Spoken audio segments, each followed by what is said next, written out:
Когда птица жива, она ест муравьев. Но когда птица умирает, ее едят муравьи. Время и обстоятельства могут измениться в любой момент. Так что не пытайтесь никого изменить. И не обесценивайте ничего вокруг себя. Вы можете обладать силой сегодня.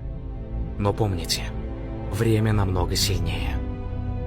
Знайте, что из дерева получается миллион спичек.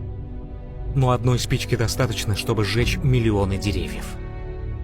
Живите в движении и спешите делать добро, пока вы на этой земле. Время похоже на реку. Вы никогда не сможете коснуться одной и той же воды дважды, потому что прошедшая вода никогда больше не пройдет.